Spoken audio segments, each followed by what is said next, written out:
Scusate, ma Che ti è? sei messo qualcosa di sopra? La prima cosa che hai trovato nell'arma? Che è? Io sto semplice dentro. Un problema è fuori. Allora, scusate, qua c'è una discussione in Sì, corso. infatti. Abbiamo detto che le decisioni riguardo a nostra figlia le prendevamo insieme. Insieme come dico io. No, non funziona. Allora, spieghiamo. Spiega e vedi chi c'ha ragione. Nostra Vai. figlia Sara Sì. ha litigato con un bambino della sua classe, Sì. il figlio della signora Giovanna.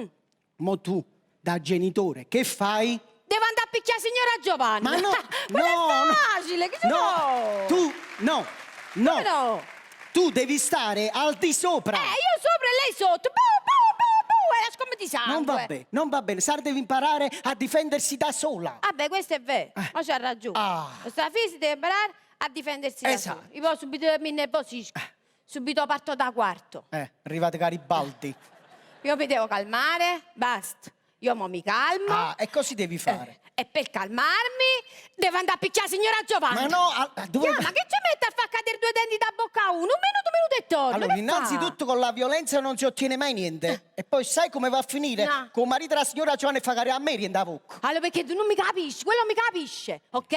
Perché tu non mi odi. Mi devi odere. Arrapi le orecchie e odimi.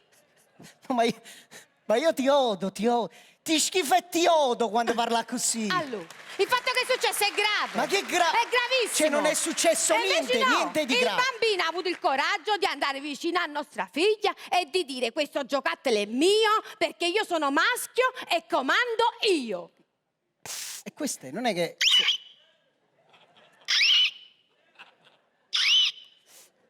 E la povera bambina. Ma che ti asciughi le lacrime che non ce l'hai? Tengo manco fazzoletto, veramente. La povera bambina indifesa non ha tenuto nemmeno il tempo di reagire. Giusto il tempo ci l'arrugavi in faccia. Ma che dici? Ma le hai detto che non si fa? E io ce lo devo dire. Loro ci devono dire al figlio che è inutile che si sbatte perché tanto comandano le donne. Ma guarda! Ma che comandano?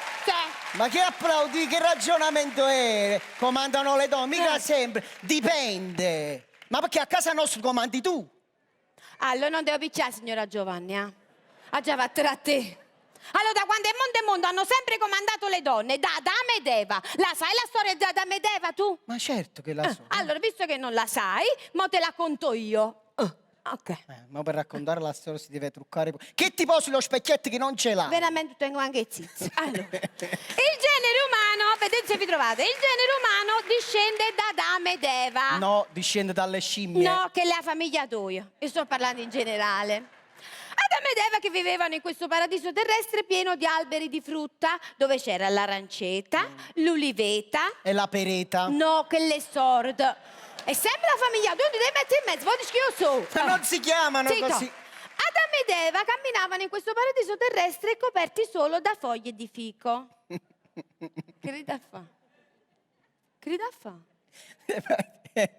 Ma sembra fatto ridere questa parte della storia, pure quando me la raccontavano. No, allora tu, sai perché? Immagina me e te, no? A camminare nel paradiso terrestre coperti solo dalla foglia di fico. Non datti già, a te ti abbassassero poche prezzemole. Adamo ed Eva, in questo paradiso, dove c'era Dio, Dio disse sfogate. Dio disse sfogate. Fate quello che volete. La cosa importante è che non toccate la mela. Eva che voleva? La mela. Si inizia nelle orecchie da Adamo e dice, veglia, madame, prendimi la mela. E che ti costa? Una pacchettella. E Adamo diceva, Eva, ma dobbiamo passare un guaio. Sai tanta frutta. Mangiati un kiwi, un manga, un avocado. Neanche uno, ha indovinato, neanche uno. No, Eva voleva la mela, tanto che fece, tanto che disse, convinse Adamo a prenderle la mela. Ma perché che gli disse? Adamo, se non mi porta mele, scuorde da patana. Quindi chi comanda? Le donne. Ma che... Quindi tra i due bambini chi comanda? Sara. Ma l'hai inventata tu la storia? Sì, mi senti vibrare, chi è? La signora Giovanna. Calmati. Ma mi ode. Pronto? Sì, signora Giovanna, dite. Il fatto che è successo tra i due bambini No, signora Giovanna, ma non c'è problema. Brava, Quelle sono cose di bambini, se la devono vedere tra di loro. Brava, brava. Sì, quello è mio marito, sì, sì. Ce lo sto spiegando, ma che fa? Lascia stare, non dà retta. No, lui inzoffa. Niente. Ma che Addirittura, lo sapete che voleva fare? Addirittura voleva picchiare a vostro marito. Io? Ma che... già! Ma quando mai? Ma perché dici queste cose? Ha detto la signora Giovanna, non lo puoi picchiare il marito, perché è latitante. Mamma mia, ma non chi è ti que- preoccupare, ti trovi a te. Ma che... Capito? Ma spiega...